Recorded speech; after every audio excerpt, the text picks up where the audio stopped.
part of the Press Play Podcast Network. Look up in the sky. It's a bird. It's a plane. This is Jason J. Lewis, the voice of Superman on Justice League Action. This is Mark Wade, writer of Superman Birthright, and you're listening to the Krypton Report.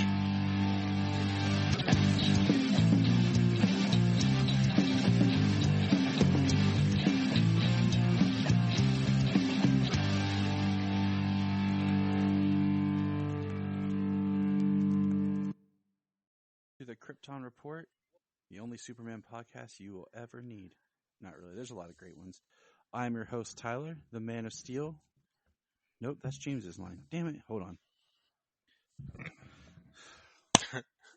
Welcome to the Krypton Report podcast. I'm your host, Tyler, the Superman of Blue, the Man of Tomorrow.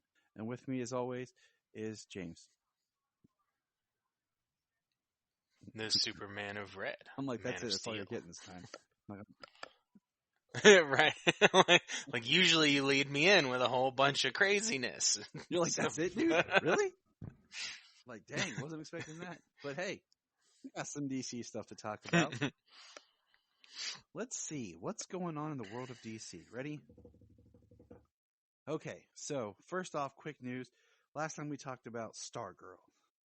Stargirl is coming at the end of August. Literally, August 31st. Which, you know, we were both kind of like, because it said Stargirl coming soon. And we're like, okay. But, you know, we thought it was coming in the fall. And the fall for, you know, the CW is usually October. That's when they kick off stuff. But everything's been out of whack. So. Yeah, sometimes, you know, September. But October is usually where most shows start. So, yeah. The very last day of August, which is weird because it's like right there at the very end of summer. Like by the time the show comes on, like the kids will be back in school and I'll be back to that. So it is kind of like fall feeling, I guess, in a way. Yeah, I mean, we all feel that fall starts when kids go back to school. It's technically even still though summer. Yeah, even though it's still summer for another month. And then we all feel like it's summer when kids end school, but then it's not summer for another month. It's still spring for another month. It's weird, you know, because I'm like, you start to go back to school and you're like, you know what, I want to wear a hoodie and some jeans, but then you're, you know, sweating to death because it's still 90-some degrees outside. You're just like, dang it, I just want to wear a hoodie. Anyways, so we got that.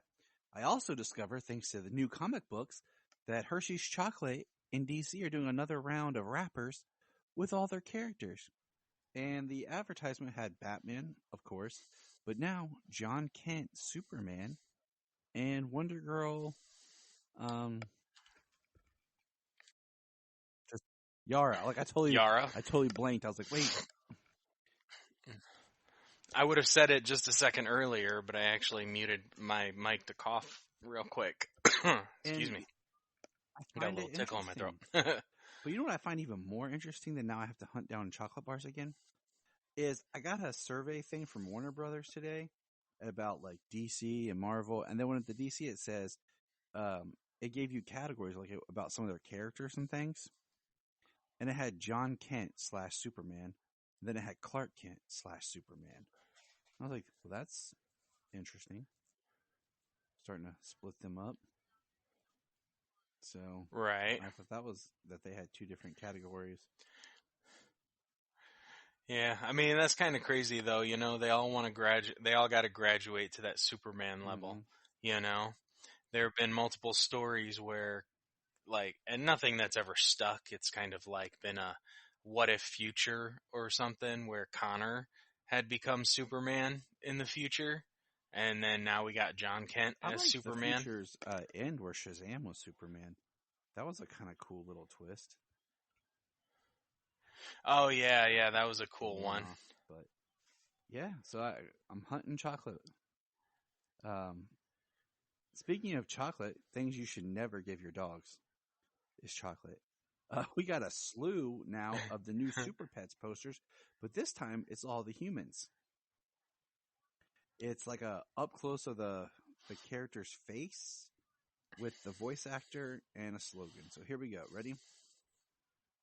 Yeah, it's kind of like a 2/3 Yeah. shot of the face. We have, a little more than I never know half. how to pronounce this dude's name. Jermaine Clement as Aquaman says, "Bring a towel." Right. John Early as the Flash says, "Keep up." Okay. David Diggs. We had some work. He's had some work done. And that's Cyborg. He's had some work done. Deshchai Polanco, ready to glow. And that's Green Lantern. Mark Maron, smooth criminal. Lex Luthor, that one's pretty cool. Jamila Jamil, out of your league. That's Wonder Woman. Life in the Fast Lane. I gave you one guess. Ladies and gentlemen, Lois Lane. I give you the Godmother. She sleeps 20 feet away. Everyone, the Godmother. She's here. That's my paraphrase from Old School, where Mitch shows up and Vince Vaughn's like, "It's the Godfather. He is gracious with our presence. He sleeps 20 feet away." So Olivia Wilde is playing Lois Lane, and I like that casting because I could see her do it in live action as well. This one's pretty self-explanatory. The Bruce is loose. Keanu Reeves is Batman. And tall Clark and handsome John Krasinski as Superman. Yeah, I'm excited for that, and I'm also excited for Keanu Reeves as Batman. I'm gonna be honest with you. I could see him. I could see him voicing Batman either being both funny and or serious, and it would work either way. I agree. With Keanu Reeves. But can I just say that I kind of wish, not in this project, because I look forward to John Krasinski's Superman, but I just want to see some sort of short where it's Nick Cage as Superman and Keanu Reeves as Batman. That would be entertaining. Well, I'm glad he at least got to voice Superman once. Yeah, because all dialogue in a Nick Cage movie is either spoken whisper soft or screamed extremely loud. You know what? I really, really want to see his latest movie. I just picked it up, and Jania and I keep trying to watch it, but then time just creeps up on us, and we're like, "Well, it's 1:00. We'll go to bed." Right, I feel ya. I mean, that's why when you shared the Super Pup thing earlier, and you said how bad you said it was so bad, I was like, I have such interest in seeing that stuff, but I almost don't have the time to watch something so bad. Yeah, I do it for the podcast, people. I do it. I was gonna say that's the only reason. That's the only reason. I was gonna make James. It's homework in that case. Because we love you. You know what else we love? Toys. Figures. I do love toys. Because we're grown men. Oh, yes. We're talking about action figures. Yes. Action figures. Exactly. McFarlane toys. And speaking of McFarlane toys, they just announced a new Superman figure, I think yesterday. And it... Yeah, yesterday when me and you were talking about how we're gonna freaking save and make more money and get second jobs and talking about responsibility and being adults and parents, and then middle of the conversation, I send you a thing like, "Come on," because it's the McFarlane Superman where he's the gladiator Superman, the future state that ties into the current Philip Kennedy Johnson run, and you're just like, dang it. Well, yeah, I'm like, I can't miss the gladiatorial Superman. Come on. I just have this new addiction. I'm like, if I miss the Superman, I'm like, just kind of I scratch myself till I get it. Well, like, I want the Lois and Clark black suit It's a Superman great that figure. you have. I want that. It's an awesome looking figure. I want the animated series, both animated series and black suit animated series. And I'm like, ugh. What I hate is when Come McFarlane does on. these sales, like they did one for like Father's Day, they did one recently for 4th of July. In appreciation, I never have the money to order from McFarlane. And then when I go online and I look at their website and it shows a figure and it says either pre-order it or it's sold out or something, and then it's like I just saw it sitting at Walmart. I'm like, Right? Like, I left it there. I'm like, come on, Todd. But you know what else? So they released the Black Adam figures now to actually look at and purchase. And there's 2 different Black Adams, and there's 2 different Atom Smashers. There's a small one, and then a larger Atom Smasher. And I pre-ordered the Black Adam with the cloak, because I like that look better than the non-cloaked Black Adam. And I want to pre-order Hawkman. And I think, like, me and Sayla actually had a conversation about this on which Dr. Fate looks better. Because I have the Dr. Fate I found real cheap on sale at Target. It was like $10 from Injustice, the video game. And I think he looks awesome. He's very detailed. And I think the new the Dr. Fate for Black Adam just looks okay. Like, it looks good, but I like mine better. Except the one thing I noticed is Dr. Fate doesn't have eyes. No, the Dr. Fate in the movie, it has no eyes, and it even has it's not a symmetrical helmet. The left and the right side So don't I'm match. intrigued, and I want to see the figure up close. It still has the standard shape of the helmet and like the fin and stuff, but it's a little bit designed differently. And I mean, I think that the movie Dr. Fate looks awesome, but it's got, I mean, like for a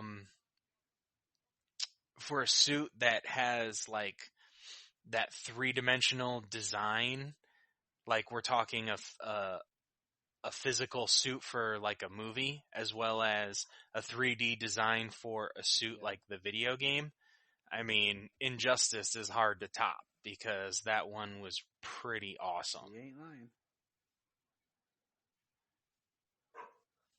So, yeah. So, they also released a figure, and this may be spoilery, and we're just going to kind of go on a side tangent for a couple minutes, of Sabak, or Sabak. And I got talking about this with Levi, kind of off mic. Should have recorded it, but I was stupid. I find that interesting, and I don't want them to market the film without the villain. Kind of like the way Shazam marketed it without telling us the sins were in the movie. And then all of a sudden, there they were, very prominent. All the trailers, all that stuff left the sins out. And then I got thinking more about how Sabak, it really is the dark inverse of the Shazam family. In the comics, he was more of a villain towards Captain Marvel Jr., which doesn't make sense, but whatever. But he really is the opposite of them. Each letter in the name represents a different demon that he pulls its power from. So, to me, Sabak would be kind of the big villain that would bring Shazam and Black Adam together. So I almost don't want him defeated and him to become like it's something that happens at the end or something where it's what brings Shazam and Black Adam together in Shazam 3. Like, it's that kind of a level being. I don't know. It's something I had as like a kind of just in my mind thinking like how powerful it is. Yeah. I mean, I've never read anything with Sabak, so I'm actually looking forward to finding something with him in it. But yeah, I mean, it's an interesting name. SABBAC. I know the S stands for Satan. That's it. Yeah, Satan, Aim, Belial, Beelzebub, Asmodeus, and Well, look at you all on top of the devil. Woo! Yeah. And some people might think that if like 3 of those names are like refer to the same, but that's not true. Like we actually get to see a couple interact with a couple of them in Supernatural. Yeah, I just find it interesting. The only thing I've read, okay, with the character, because I actually did some research on it, was... Well, that's why I know the names. Was I did a little bit of research. Awesome. I haven't gotten to read any. When yet, I did with Shazam Cast, we did a crossover, and we read the 4-issue Superman Shazam story, where he ends up fighting Sabak in it and Eclipso. So that is... Oh wow, I'm gonna have to check. Has one of my favorite like panels. One where Superman's yelling at the Wizard, and 2 when Clark comes to Billy. And that's the only time I have read anything with Sabak. So that is just kind of my thoughts on him.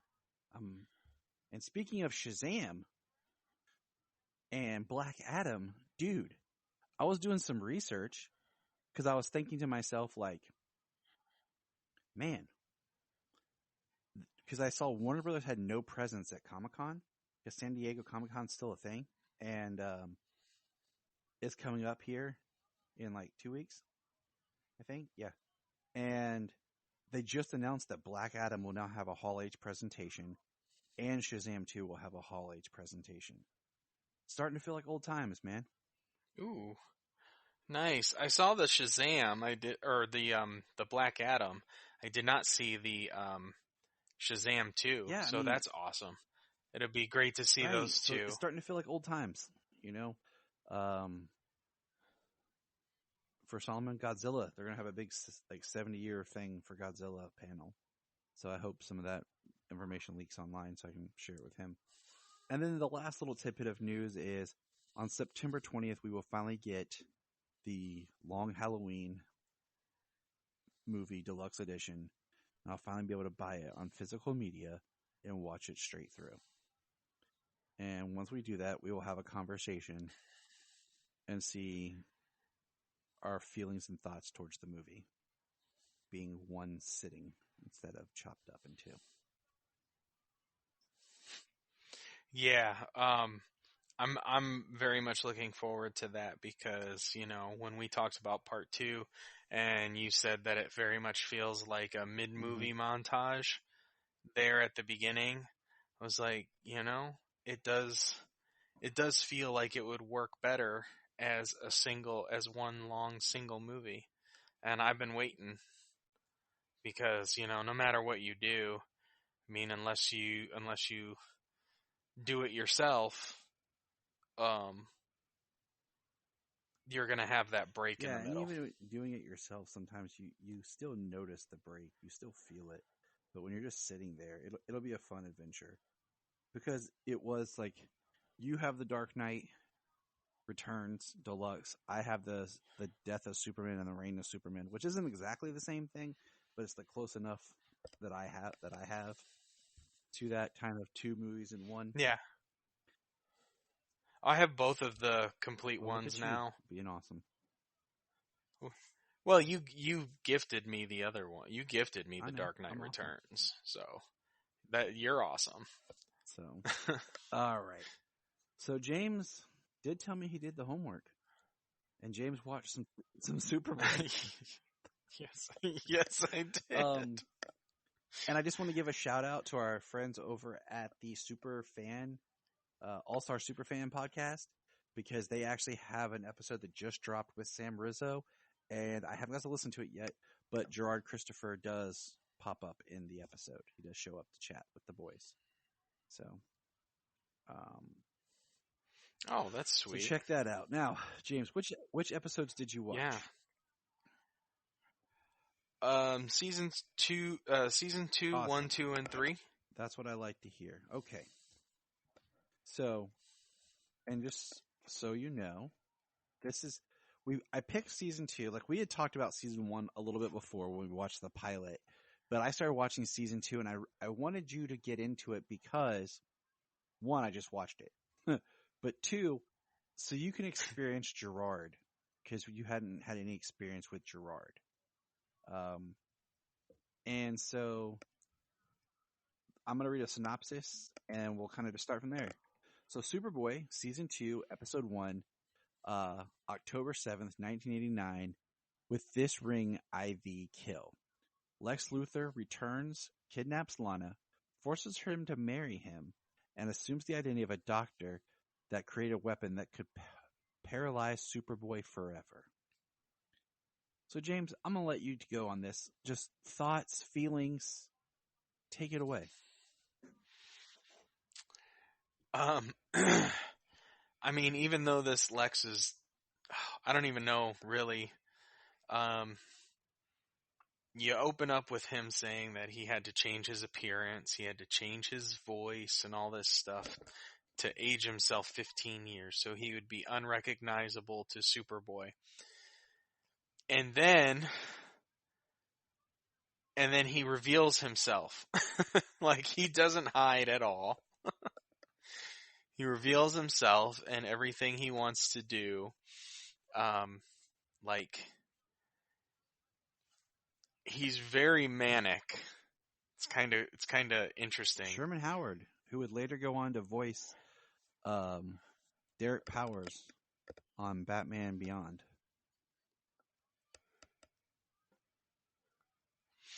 I know I've seen the actor in some things over the years.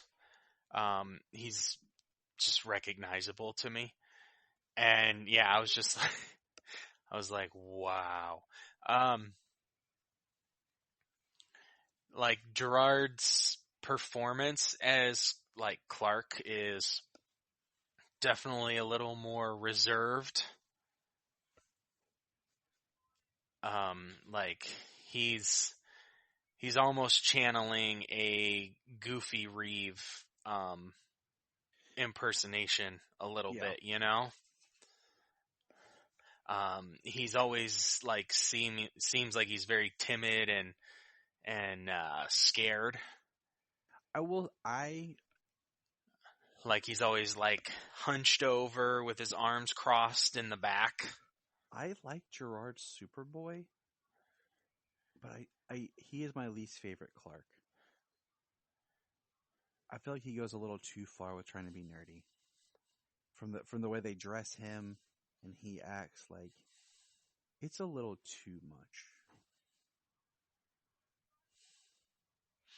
I like how far back, though, like, his plaid shirts and things like that go. You know? How far back it goes of somebody making fun of the way Clark dresses. Yeah. So Sherman Howard, manic, crazy, older Lex Luthor. If you want to, you could have... Who's supposed to be a young man. If you want to watch the last episode of season 1 to see as I refer to him as, like, Zach Morris's evil brother is Lex Luthor. Scott Evans, is it? I think Scott Evans. That sounds right. Scott Wells. My bad. Scott Wells played Lex Luthor, and very much just a 80s preppy. And then the only other actor, because season 2 was like a soft reboot. Everyone from the cast was let go, but Stacey Heideck as Lana. And the only other one that carried over was Lex's best friend that he ends up killing. Yeah. Yeah, he kills with... So, I'm not sure what he said but the subtitles said That sounds Kirari. right. So, but that did not sound like whatever Lex Luthor was calling it. But that's what the subtitles said, and I know that that's at least a poison in the DC universe. I don't know if it's a real poison.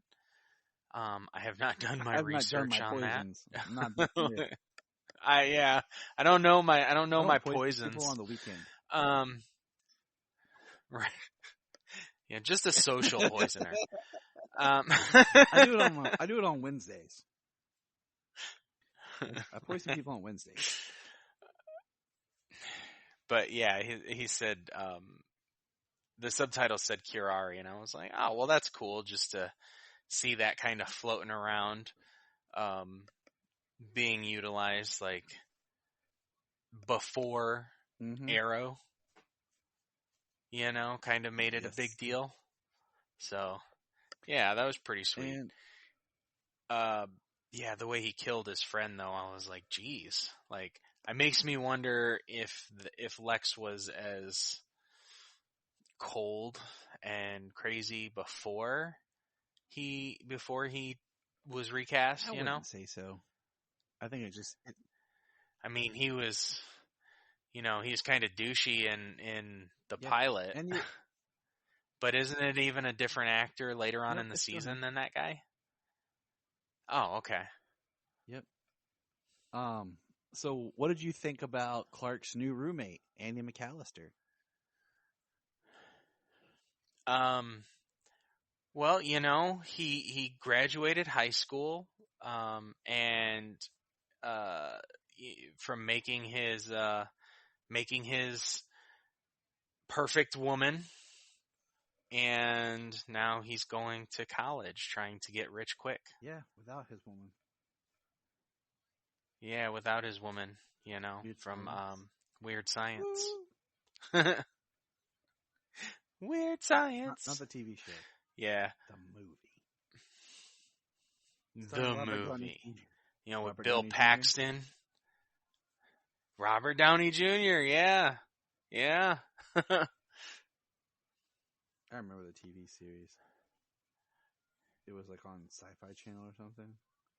But it was weird. In not a good way. Anyways. Yeah, I mean, I think it's just maybe my affinity for Weird Science, but I enjoy him playing that character. Because, like, the only thing I've ever seen him in before that was Weird Science. Was at Superman Celebration last year. Was he? Oh, that would have been sweet. But that's the only thing I've seen him in, and he plays like the timid character. So to see him in this being like uninhibited is pretty fun. And like I said, I just, I like that movie. So I was kind of like, I had a nostalgic feel for him. I was like, yeah, that's sweet. I'm glad I'm getting to see him in something else. And, it being Superboy that I'm going to be watching a bit of now going forward. Now, last kind of question for this episode is, what did you think of Stacy?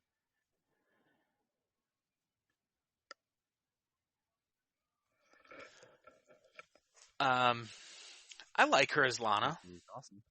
Yeah. She's really, she's awesome as Lana. I know one of the episodes I watched, she's always kind of the damsel in distress, but she always tries to be helpful. She always gets captured, but then she always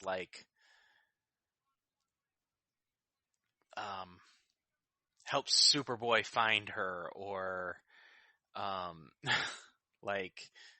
am I trying? Tries to help, just help him. Like she always gets caught, but then she's always useful. Yeah, that's true. It is true. I enjoy her as Lana as well. I do, yeah. Now, I think watching the season moving forward with her portrayal of Lana, and then having the side character Andy in there, I think I'll have something a bit extra enjoyable, because I was kind of worried about how campy and stuff it is. I mean, we already know that it you'll see. is. Yeah, we already know that it is. So, I was worried about that, and plenty of that's there, but there's always a few things that keep you going, and the that's second good. episode is season 2, episode 2. Lex Luthor sentenced to death. Superboy is aided by Professor Peterson, and the two believe that he will one day be able to use his legs and powers again. Lex Luthor taunts the Superboy with his new bride, Lana. So this is like a two-parter. That's funny, because Jamie's been watching the like Great Pottery Showdown or something like that on HBO Max, and excuse me. Every time they come in, they're like, "Okay, potters." They're all doing ceramics and stuff. That's funny. It's a British competition show. It's pretty good. That's funny. The British like to do this. Just if you want to branch out a little. Watching Is It Cake on Netflix, and I'll tell you the funniest part about that show is watching my daughter be like, "Is it cake?" and realizing that she's like way better of a host than the actual host. Right. And I could see her hosting it at 5 years old and the show becoming a hit. So, side note, yeah, this one was interesting because it kind of picks up where Lex is trying to marry her in a creepy wedding. He actually has his dead friend in the background hanging as the best man. And yeah, Superboy's in a wheelchair from the bomb that went off. And then we get a scene of Superboy falling out the window. And it was weird. And I watched it, to really grab Sherman Howard's Lex. And the way I see it is he's interesting because it's technically the year is post-crisis, but the character is more pre-crisis. But yet they kind of give him some post-crisis isms as far as trying to make him a businessman for one episode and everything. So, well, the businessman being that he's going to pay a stripper to be his assistant. Well, he takes his gopher for $2,000 a week. Identity, of a businessman, and takes his company, who's the doctor, And right. I was like, so they're gonna kind of do this, and then no, that was only for 2 seconds. Yeah, well, I mean, he reveals himself right off the bat, so it's not even like he could. I mean, if he portrayed himself to the public, I mean, that would be. I mean, what does it look like if unless there's proof that he's being, that he's taken over this guy's life, that he had plastic surgery to look like him and he killed him. I mean, without the evidence, I mean, that's kind of Lex's thing. Evidence does disappear, so, I mean, technically Superman wouldn't have anything on him. So he could still portray the businessman, but that's not the writing that we get. Mm-hmm. But, yeah, can we talk about that scene? He goes into the strip club and lights up the woman's cigarette for her. This is what, 88, 89? 89 television for kids? Yeah, dude, have you watched old Disney stuff? Right? Light your stripper's cigarette and pay her money. Right? Yeah. See? It's teaching you manners. Out for the lady. Even. Actually, you know what? Talking about manners real quick. it's a little off topic, but not like too far, is we watched I put on Seven Brides for Seven Brothers for Jamie. It's my all-time favorite. Me too.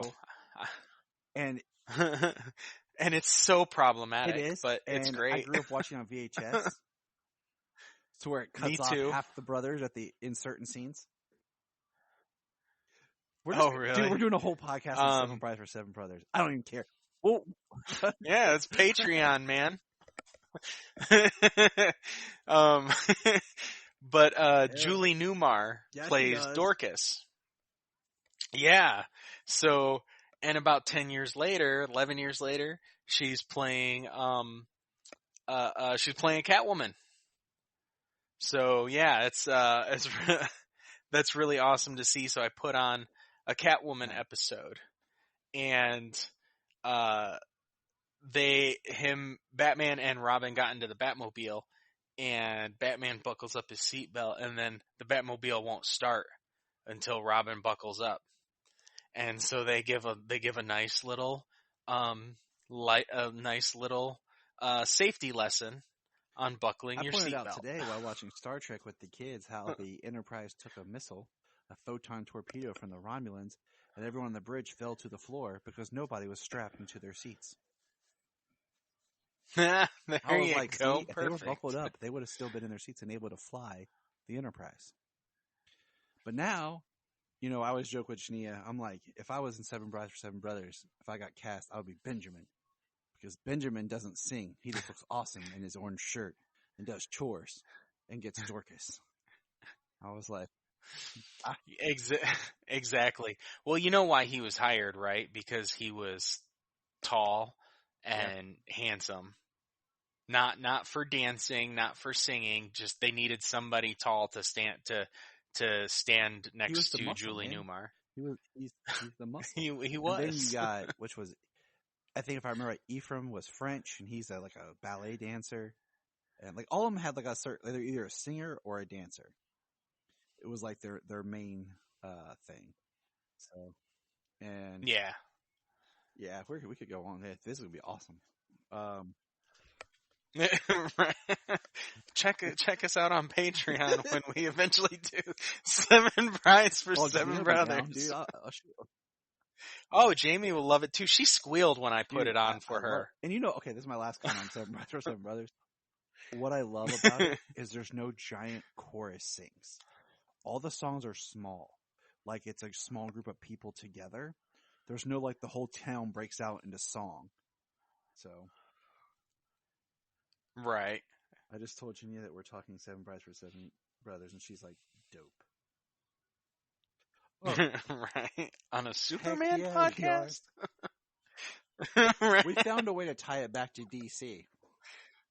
It all goes back to DC. Exactly. And I bet if I did some digging, I probably could find another connection somewhere. But let's talk about the next episode of Superboy, Metallo. A heart attack patient who is also an escaped convict transforms into a cyborg with a heart powered by kryptonite. Ooh, James, what did you think of this version of Metallo? I mean, I kind of thought I liked how he was just bad. He was just a criminal, That's kind of always been, at least most versions of Metallo that I know, like he's been a criminal, and he kind of enjoys just being that. Now, what kind of criminal is he? This, or you know what I mean? Besides the obvious other exceptions of him being like a military guy, but still being a jerk. So I thought I liked him just like they said, just being a criminal. And when he becomes Metallo, that's it. He just takes what he wants. So I enjoyed the character. The suit was kind of hard to look at. It does look like something we just go in the garage and grab a bunch of crap and just glue it on.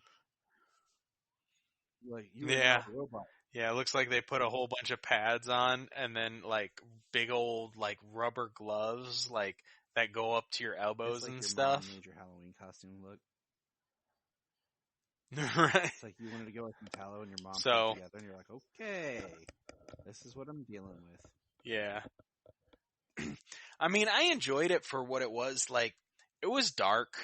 You know, he's having a heart attack. He causes a robbery. He gets arrested. Then he kills the doctor and walks out in his bloody clothes. I was like, man, like that went dark real fast. Yeah.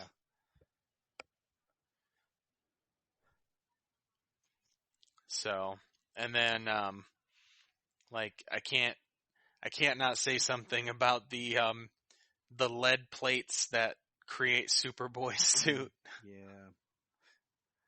Yeah. That was pretty wild looking. Yeah. Yeah. But anyways, so that's kind of, I liked it because it felt, Metallo's had an interesting run in the comics, and it felt pretty true to the comics. You know, at that time where he was compared to, where a lot of things would eventually go. So I was satisfied with Metallo. It's definitely more in the vein of the campiness of the show, but it still felt good.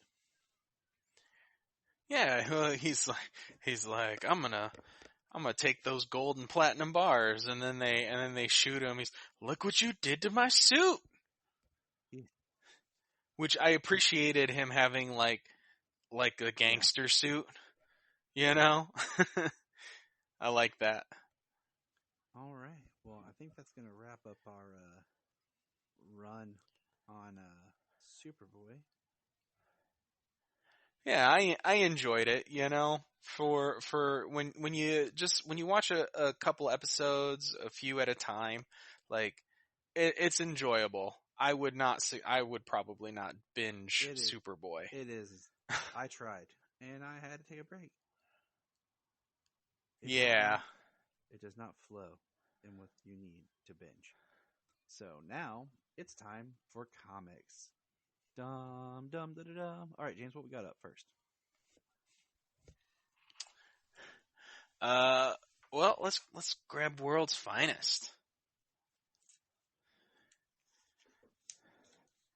Got World's Finest number 4.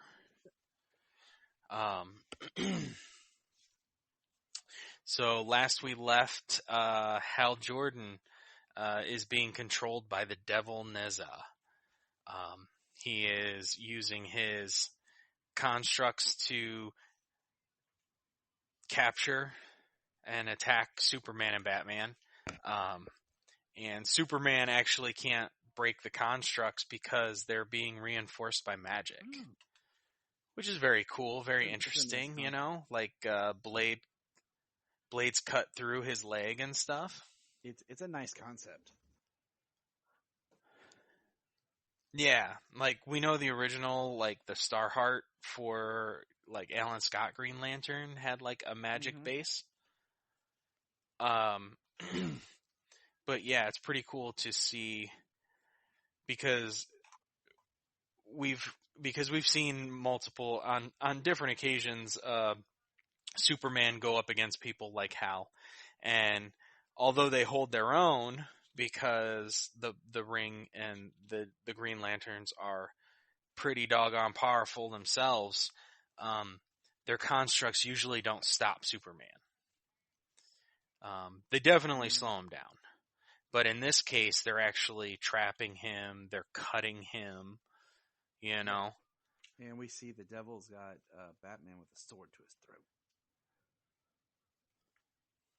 Can I just say that I also just really love how there's like a giant like page spread of World's Finest with, DC Comics Presents. I just think that's pretty awesome. Yeah, it's definitely a title page. It's really awesome. You You don't ever see that in comics. If you're lucky, it's at the beginning. Most of the time anymore, it's kind of at the end. I hate when they put it at the end. It's a pain in the butt. I hate it. I hate it. Hate it. But yeah, the Neza is telling him that he was entombed for 4,000 years. That he created a spell that would get him out using runes. Just inventing a new spell that would free him from his tomb. Then he takes control of the citizens of the city. I think they're in Metropolis. It doesn't look like Gotham City to me. I think that's where they went in the last issue. It's not Gotham City. Is it dark and dingy and you just want to cry? It's not Gotham City. It's almost.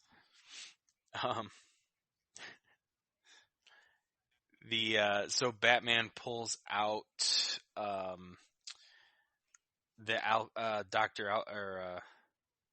Dr. Alchemy's Philosopher's Stone. It's a yellow stone that's blocking the construct, the ring's power. It looks like at this point that Hal is actually about to take Superman down. So being reinforced by magic. Supergirl and Robin are still in the past. They're trying to figure out how they imprisoned Neza before.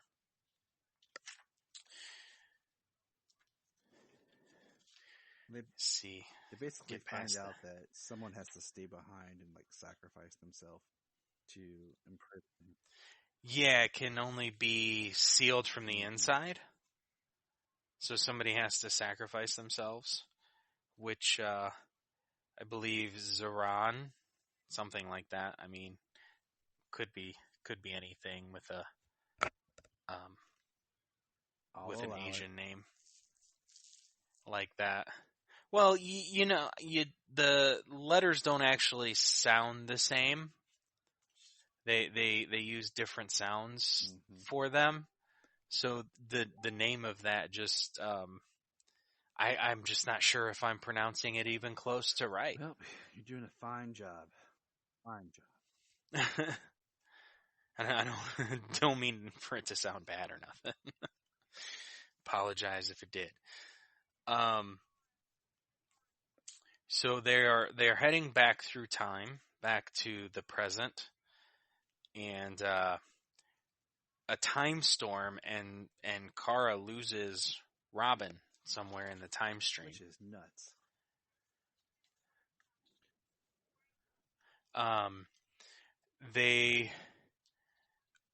Batman is saying, willpower powers the ring. That's what controls the Lantern's ring. Even from a short distance, his willpower, the strongest on Earth. Says, but how much do you think it's compromised in a consensus, in a consciousness under someone else's control? Says exactly. Still more powerful than yours or mine, but maybe not ours. Yours and mine.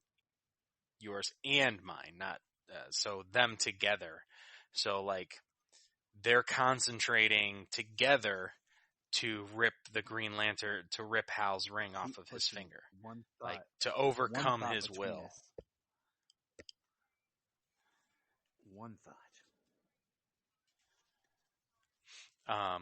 And then that's where we get the next page, that merged Batman Superman that we saw. The next McFarlane figure that will be like, dang it. Very, very possibly so. Where it's actually Superman and Batman fused into one being. Yeah. It's a Dragon Ball Z concept right there. I like the picture of the Batman Superman as one with the powers of the Green Lantern. the page juxtaposition against the devil with his little, team. Yeah, and he's got Donna Troy, Firestorm, Red Tornado, Martian Manhunter, Black Canary, and what appears to be Wally West's Kid I Flash. would say so, based on that this is like a different time. This is taking place early on or something. Pocket universe, another Earth. Yeah, absolutely. But I mean, there's been all kinds of debates on power and fighting and who would win this and that. I mean, if you give Superman and Batman one body with all the powers, intellect, and a Green Lantern ring, like, you just created the most unstoppable character ever. Mm-hmm. Like I said, it's like Dragon Ball Z fusion. Dragon Ball. So he can again, kick Fatowski's. And yeah, he throws batarangs made of construct energy. He uses eye vision, not heat vision, but eye vision, the screen to take out Martian Manhunter.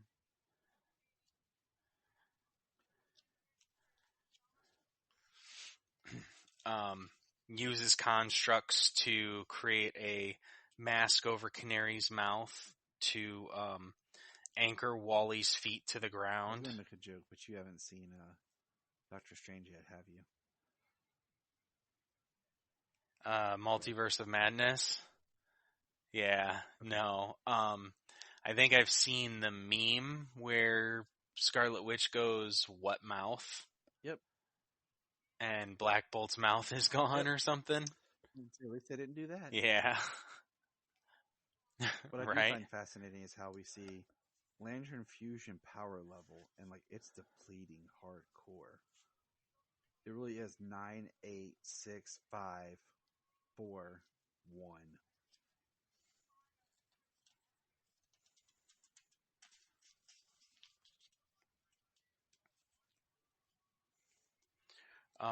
Yeah, and then they split apart into two again. I mean, it's exactly what you picture from a fusion and from it separating. Mm-hmm. And he says, and to think I was actually concerned for a moment, this is what I get for relying too much upon others. I should have come at you directly from the start. Die. And then Kara pops in, takes Nezza down, like fast and hard. She pile drivers him into a mountain of sorts. And this is where she reveals to them that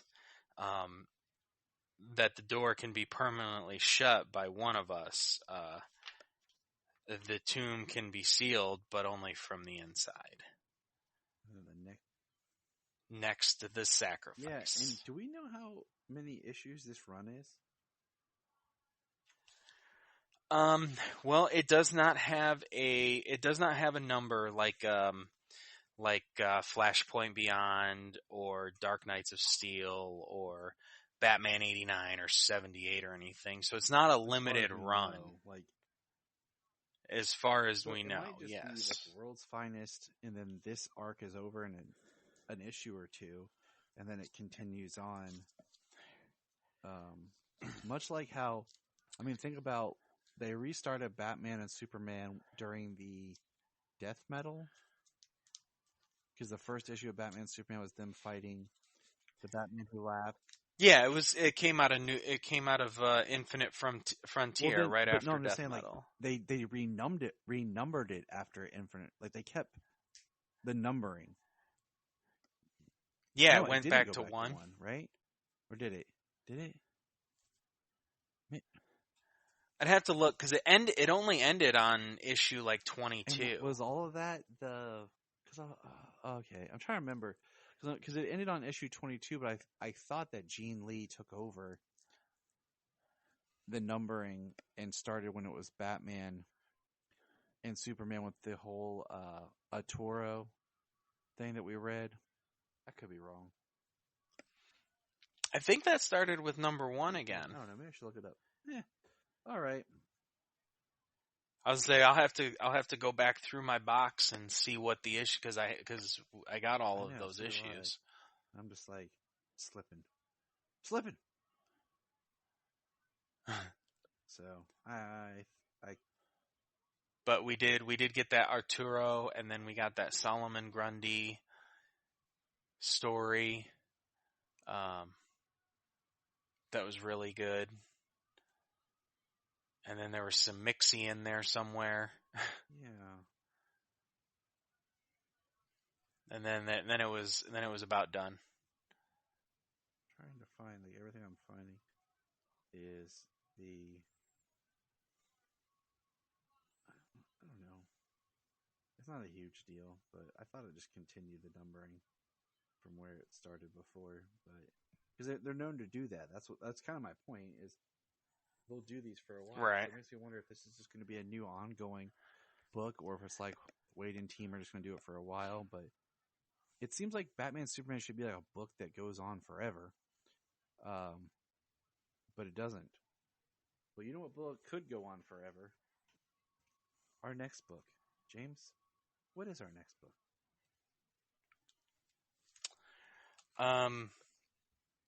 Do you want to do Action or do you want to do Flashpoint? Because Action has been going on forever. That's issue 1044. Should have not kept going, but continues to go on forever. We'll do Action. Yeah. And all right. Hey, we're going to press pause and hear a few words from our other podcasts on Press Play Podcast Network. Hello, Brooks here with the Books with Brooks monthly book club podcast. Here's how Books with Brooks works. We read one book a month and then we talk about it. Classics like Stephen King's The Shining, debut novels like We Are the Brennans by Tracy Lang, and tons of other compelling, life-changing stories, one book and 1 month at a time. So come read along with us and then listen in. This is Dan Jurgens, and if you want to have a good time, keep listening to the Krypton Report. I hope Action Comics never ends. I just want to one day look down from heaven and be like, Action 3020. That's a good one. Well, but it's going to be hilarious. Rio 20. Yeah.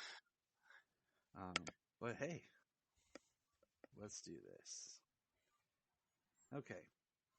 I think this issue is pretty awesome because it starts with Superman and his team having Orphan, and Orphan's kind of outside the connective body, and he's trying to talk to it, and Superman's being sincere. He's like, "My name is Clark.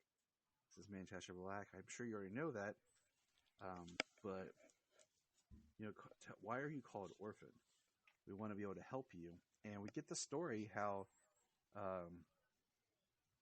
an event that happened during Justice League No Justice, and this group of people, this alien group, Valerians, if I'm pronouncing it correctly, and she's pregnant, and they're attacked by the source wall when everything goes crazy, and they're dying, and this little robot, almost like a robot pet they have, protects the baby, because it shows us when Mongol and his team come on, they find the baby, the fetus, Orphan in the tube, and the techno-familiar, an adaptive synthetic animal programmed to serve and protect its Valerian masters. It likely assimilated the mother's corpse to save the fetus, and the power released by the source wall's destruction has preserved them this way. And then they talk to Orphan, which is drawn beautifully. And I'm just going to say this, after watching so much Star Trek, Strange New World, which is awesome, highly recommend it, that this Clark right here looks a lot like Anson Mount. And if Anson Mount doesn't want to play Superman in something, he should definitely play Jor-El, because he's my number one pick for Jor-El. Because we need a good Jor-El. Awesome. We need a good Jor-El. We've never had a good. No, we need a great Jor-El. We've had a good Jor-El. But we need a great, definitive Jor-El. Yeah, I mean, we had a pretty awesome, badass Segel. Yeah, we did. And we had an awesome Seg. Yeah, we did. But they talk about the mother boxes, and then he talks about the orphan boxes and what's different. And he says, the orphan boxes do not teleport, they transcend. When fueled with Genesis, they can transcend life and death, space and time. The entropy that gives time, direction, and meaning. They transcend the infinite paths and find the inevitable truth at their center. Yeah, okay. Like transcend the infinite paths. That's interesting. Everybody just looks like, all right. And then right. I definitely think that's building to something bigger. I mean, Genesis has been around since the beginning of Kennedy Johnson's run. So, really, Genesis, the beginning, huh? Terminator Genesis. We don't talk about Genesis. Hey, you know what? We don't talk about Bruno. What?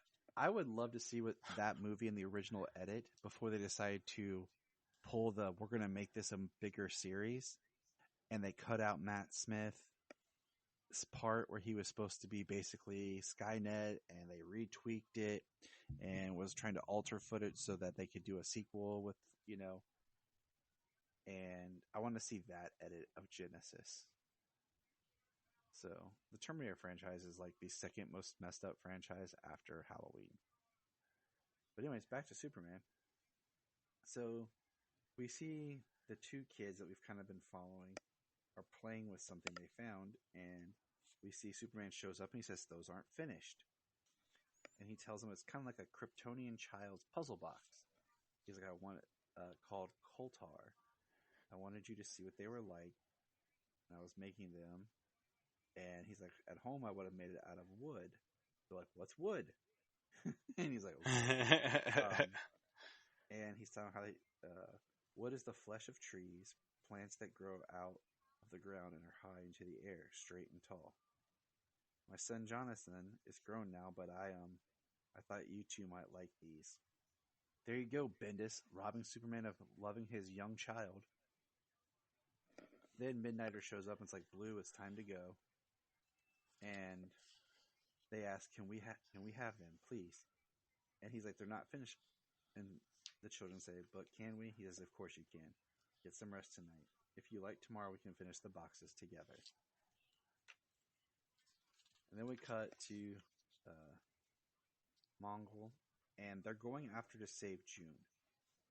And he is yelling at what's her face? I don't even know what they're called. They're like little priest-looking creature weirdo that are bowing down over top of where they're keeping June. And he talks about teacher being the only reanimator of any value. And he says, "Lord Mongol, please, we have lost both teacher and orphan.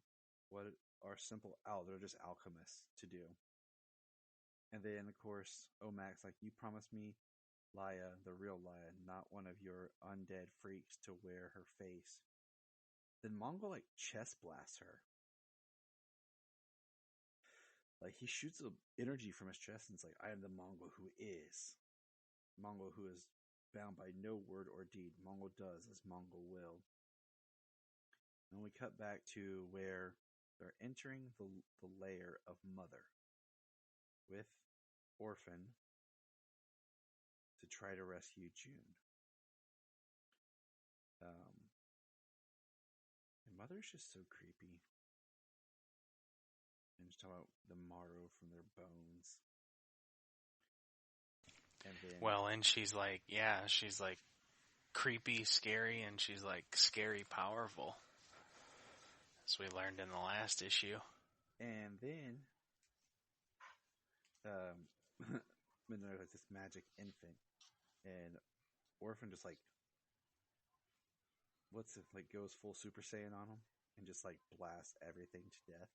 And then like the Queen Alien pops up, and it's Mother, but it's just kind of funny because the way it's like transforming looks kind of like the Queen Alien. And Superman's like, I want June. These people will never your children. They're your victims. You won't have June or any of us. And then Superman with Orphan's assist, they basically kick butt because he does. Orphan's being taken, and then you hear ping, huge burst of light, and you hear Superman just yelling at her, like, take it up with the one who brought you here. And basically, she comes busting in towards Mongol, yelling false, and Mongol rips her jaw off and talks about her feeding the worms. Fetch the blood priest. Let this one be one of us. Use one last time. That is pretty intense.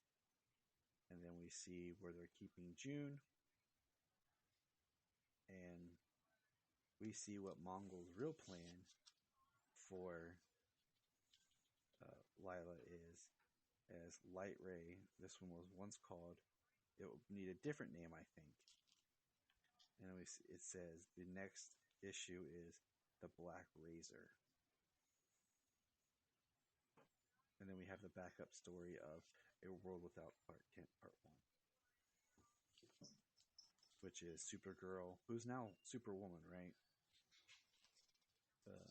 Yes. Not Super Lady, but with they're trying to help the Philosian. Why can't I never remember her name? I remember stuff when I don't need to remember it, and then when I do, I'm like Theola. Yeah. And then when they're like, "What is this, Tyler?" I'm like, Theola. Yes. And we have Kellex there, and we have Steel suits up, and we have Supergirl and Steel trying to help her. She's admitting for her energy. And Kara grabs her and takes her where, James? Where do we take all Kryptonians when they need help? To the sun. To the sun. And then the last part in the back is when we're in Belle Rev, and they're Amanda Waller is presenting Conduit with a new suit, and Conduit was someone, if my memory serves me correctly, he was a dude who grew up in Smallville and was a frenemy of Clark Kent's. If my memory is serving me correctly.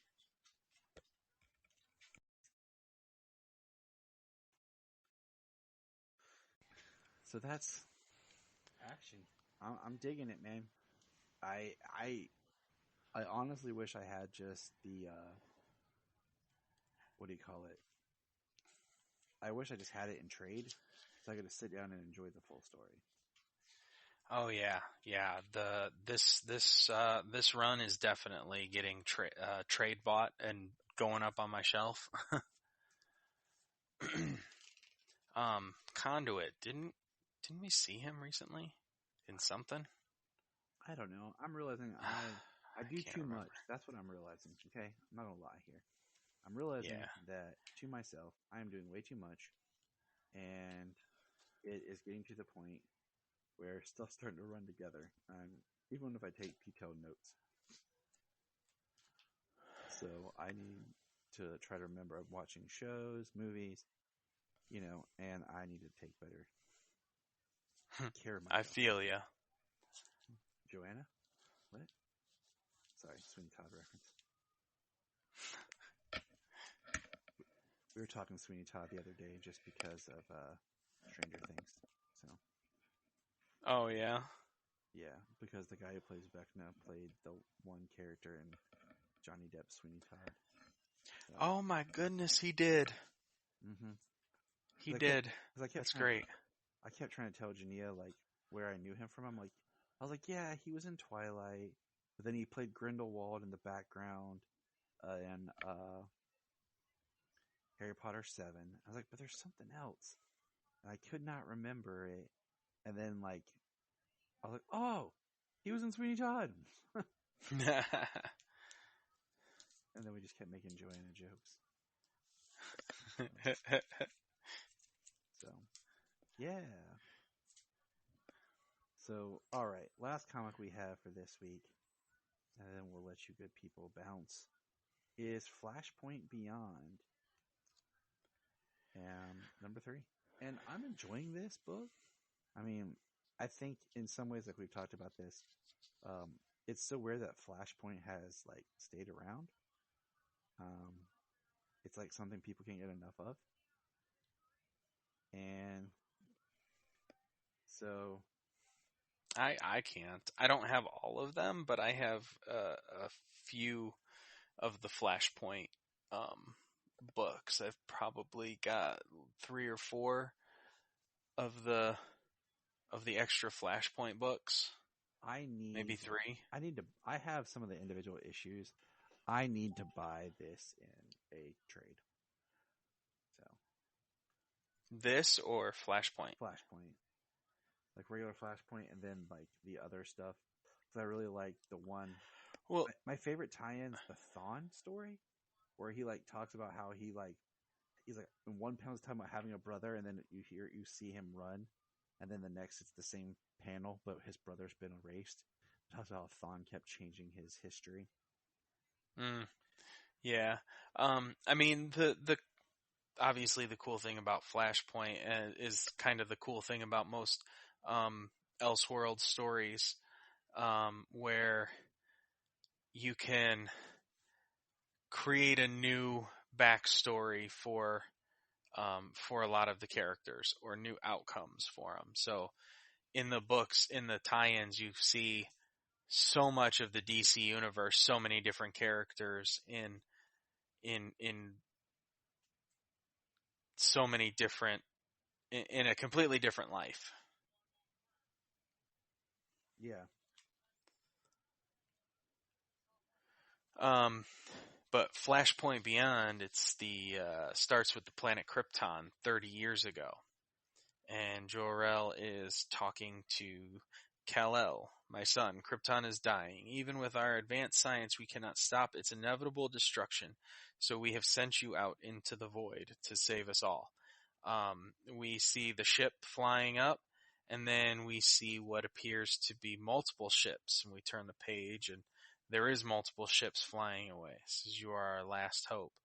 And we get a shot of Kal-El's ship coming down into Earth, passing over Smallville. Get a little Jonathan and Martha line. Yeah, I thought that was cool. Yeah. So it says, as you travel to your new home, the knowledge contained in these crystals will guide you on your journey. The yellow sun of the planet we have sent you to will give you great powers. They will make you far stronger than the humans who currently dwell there. Looks like Cat Grant's out on the street. Which is weird, because that would make Cat Grant how old? Well, if she's out on the street here now, I mean, she's at least, 20 upper teens, 18, 19, 20. So she's like 50 years old. Yeah. But probably not, because she died along with 35,000 other people. Right. When the meteor shower that masked the ship's insertion to Earth. Sound familiar? Mm-hmm. Yeah. Then we get Dexter Dent and Oswald. Oswald's teaching him to pick a padlock, which is pretty cool. I mean, that'd be a useful skill, right? And then we get what appears to be Thawne, saying, I need Thomas Wayne. He's coming for me again. Hyper time. What was that, Mr. Cobblepot? I got no idea, kid, but I need a drink. You want one? Yeah, that's pretty messed up and hilarious at the same time. Yeah. That's all I'm going to say is like, that was hilariously awesome. Right. Then we pick up with Superman in the alley with Thomas where we left off. Boomerang shoots him, and Bulletproof, he says, leave or burn. I like how Superman here is like, get out of here. Yeah, get out of here. I like like even if he wasn't going to, you believe him that he will burn him if he doesn't leave. I still love the just black costume with the red cape and just an actual just red S. And I love Thomas Wayne punches him in the face. Yeah. Well, he's talking. He's got a broken rib or two, and then he punches him, and he fractures his wrist. He says at the very least. And then he says, "Come." Superman says, "Come with me," and he says, "There's nothing you can do or say to make me go with you, Space Boy. Understand?" And as he's saying nothing, he gets smacked unconscious. I mean, that's how Superman has to do it. Yeah. And then we get Gilda, who they're like, I guess losing her daughter and her husband got the best of poor Mrs. Dent.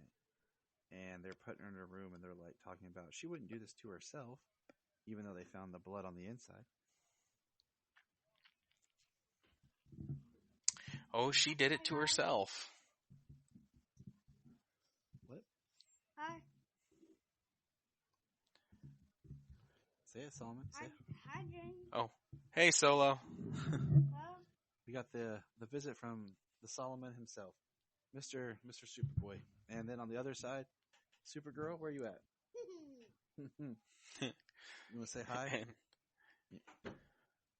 Hi, James. Hello. He says hello. You guys be good. Yep, be good. Go to bed. It's late. And then Gilda, we see that her coin, as she talks about wanting her Dexter back, is a Wayne casino chip.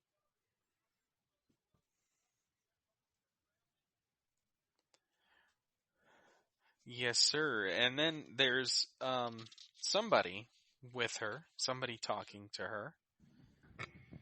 And don't know if it's crazy or not. I just think but there's a shadow, so I don't think so.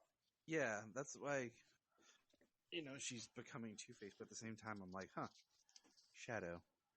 Is it just going to be Thawne? Can we please, get over Thawne? But whatever.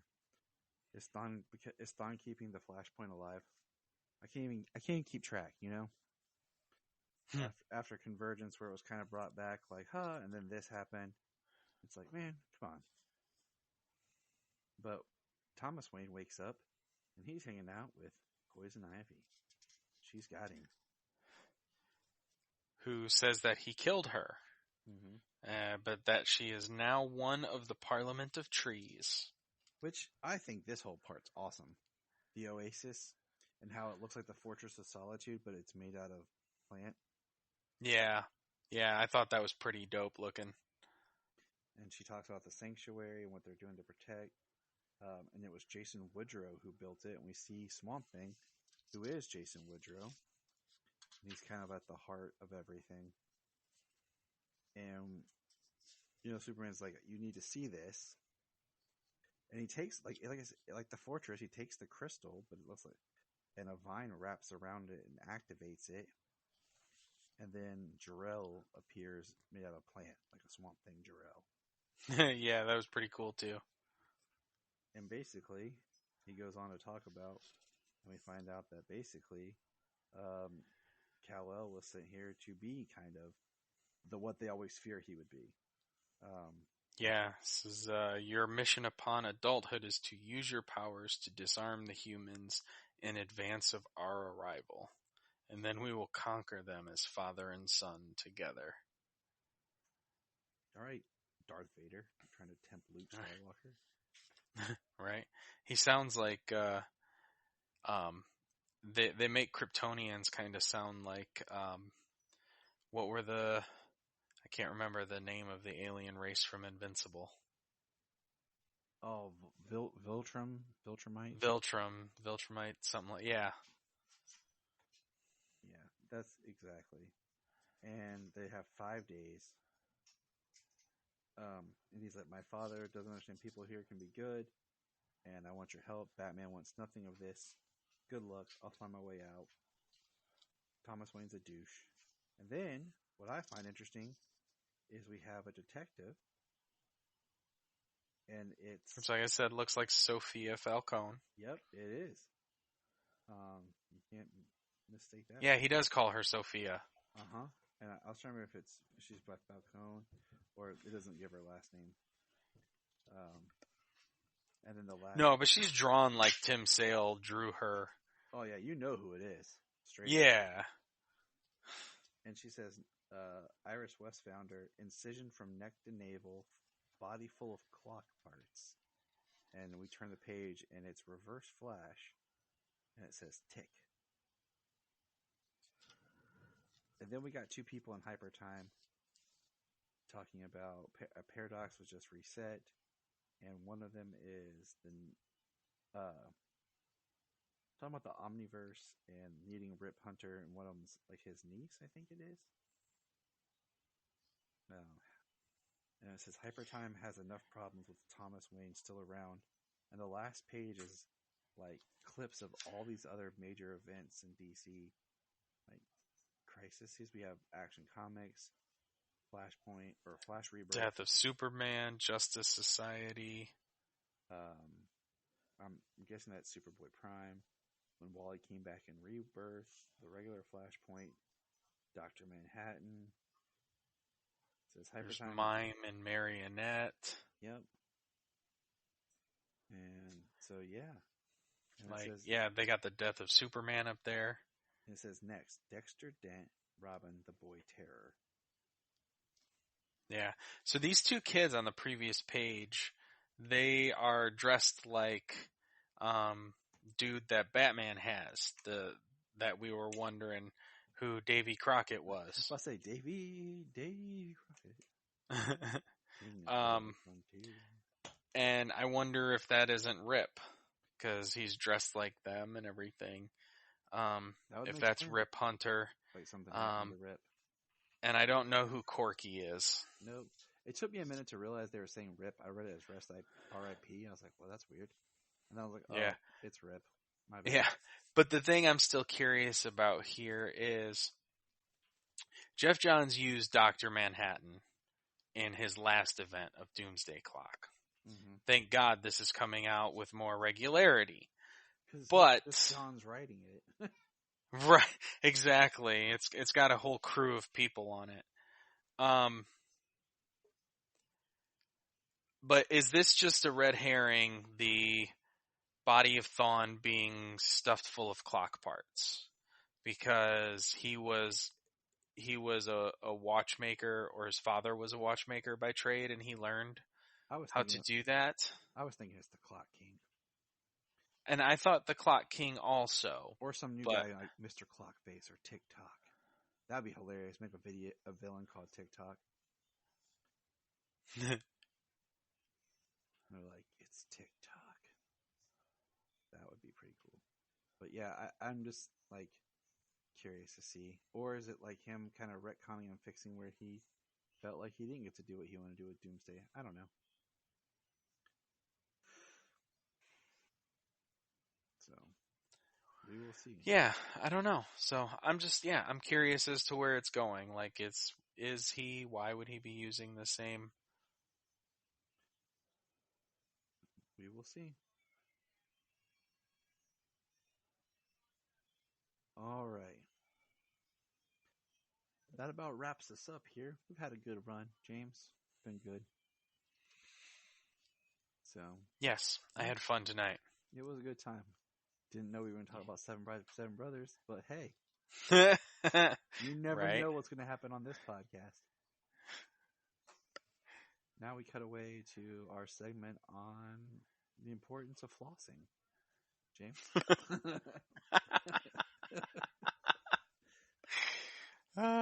Dental hygiene is important. And then we'll cut to Ollie for the weather. Ollie, it's going to rain. Thanks, Ollie. That gets me every time. Dude, I laugh. I think about that all the time in my head. I'll say, and Jania, it's going to rain. Or just yell something and cut back like, thanks, Jania. Okay. The funniest thing about like Jania loves watching Family Guy. The funniest thing is we will watch Family Guy and we'll both pick up different stuff and then we'll reference it or quote it later, and the other person doesn't know what we're quoting. And I'm like, Family Guy, and she'll go, oh, and then she'll do it. She'll like Family Guy, and I'm like, man, we just do not pay attention to the same stuff, do we? Right. Well, there's so much going on in Family Guy. Like, Yeah. what is one person focusing on Exactly. as opposed to another? But that's enough from us tonight. We need to let the people go. Good night, everybody. That's what Yakko Warner says. And remember,